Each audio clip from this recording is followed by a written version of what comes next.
Hello everyone, welcome back to my channel. So SBI clerk mains का मेरा जो exam था 10 अप्रैल को फर्स्ट शिफ्ट में था, तो मेरा एग्ज़ाम हो चुका है। तो एग्ज़ाम में हर एक टॉपिक से क्या आया था, तो उसके लिए मैं एक शॉर्ट वीडियो बनाई हूँ। डिस्क्रिप्शन में उसका लिंक है, तो आप उसमें चेक कर सकते हैं।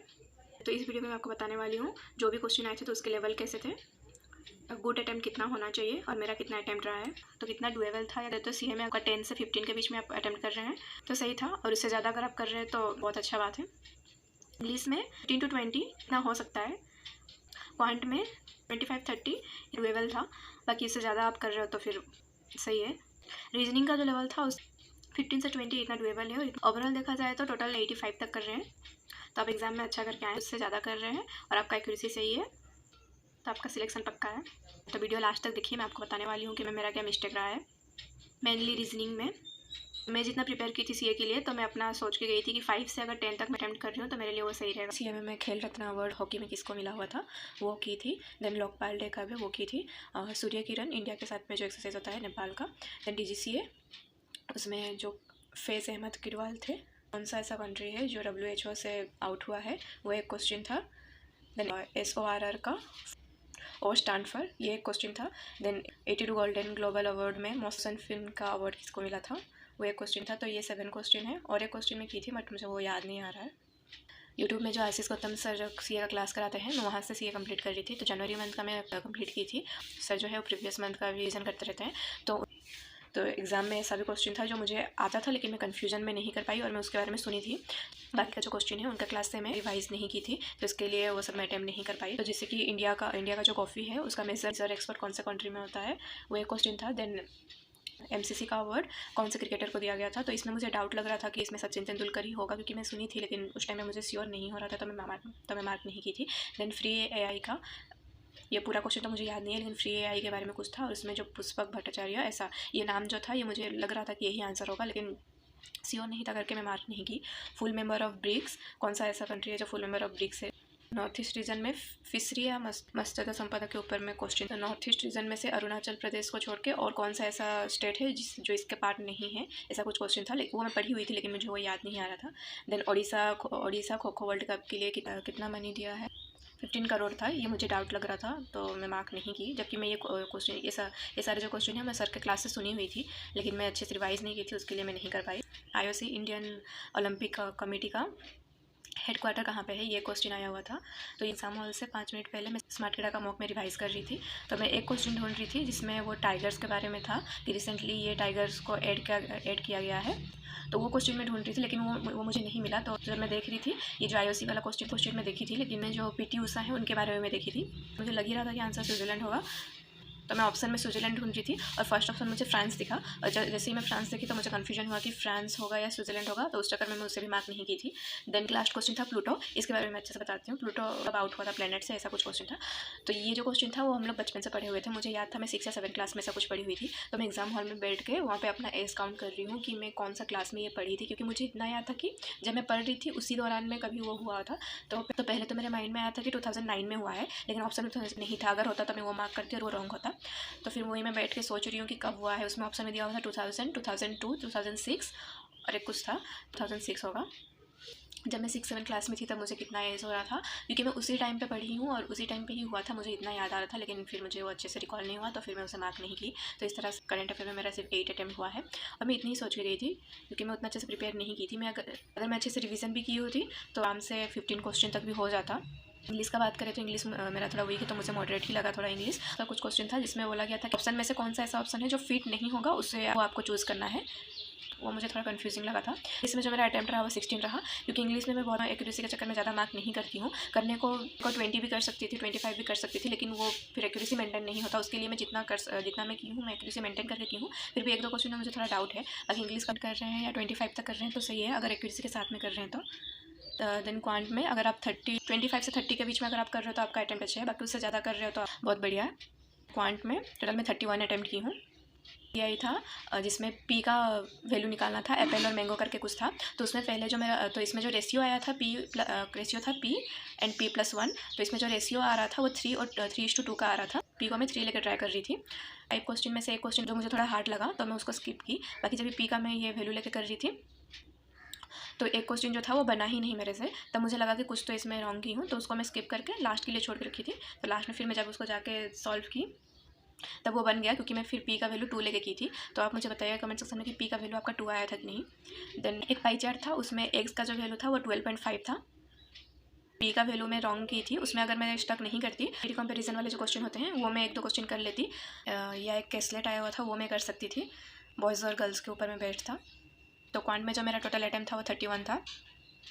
रीजनिंग का जो लेवल था वो थोड़ा डिफिकल्ट था, क्योंकि उसमें जो मिसलेनियस दिया हुआ था वो करने के बाद जो चाइनीज़ कोडिंग के क्वेश्चन होते हैं, लॉजिक निकालना होता है, वो क्वेश्चन आया हुआ था।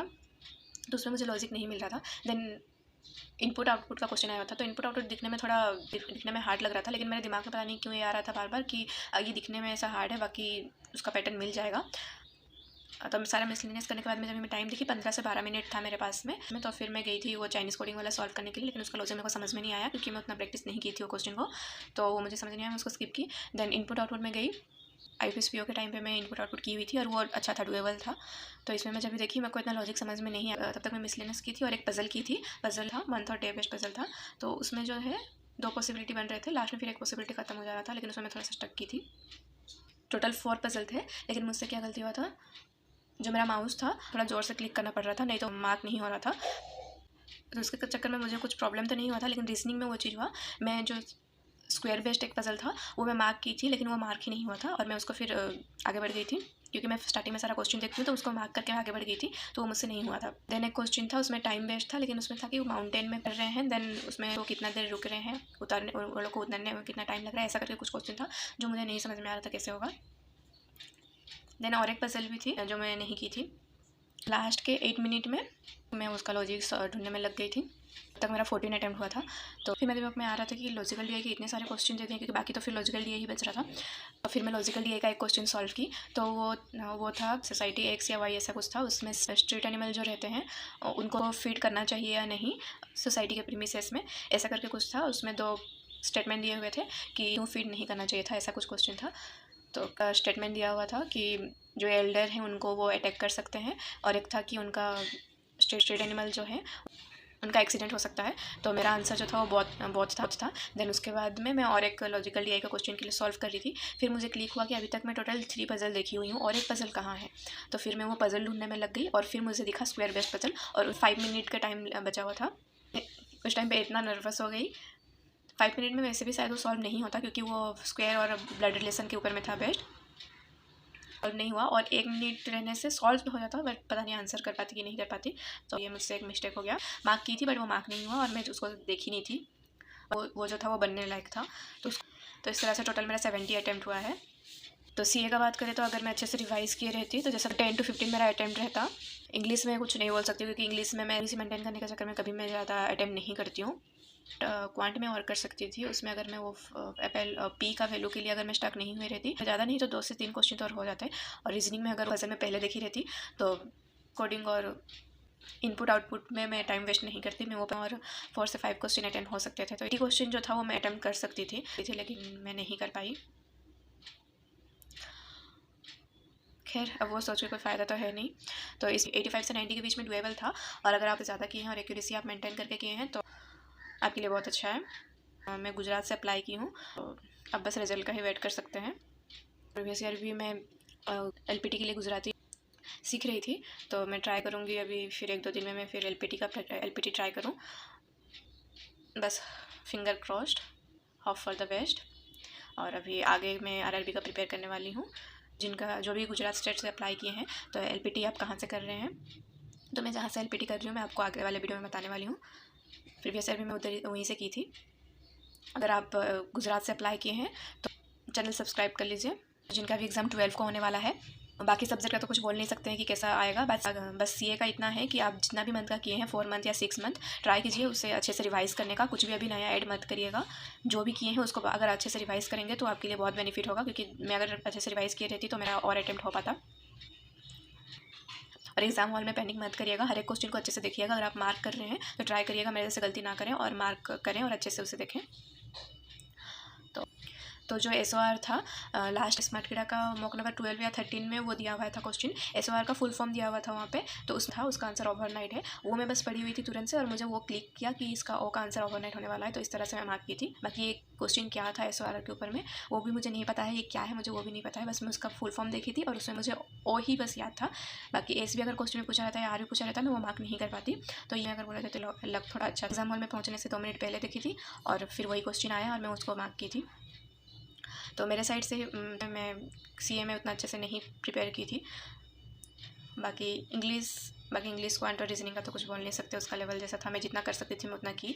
बस ये है कि CA में मुझे और अच्छे से करना चाहिए था। तो ऑल द बेस्ट, अच्छे से एग्ज़ाम दीजिएगा। Thank you so much for watching, bye bye, take care, all the best for your exam.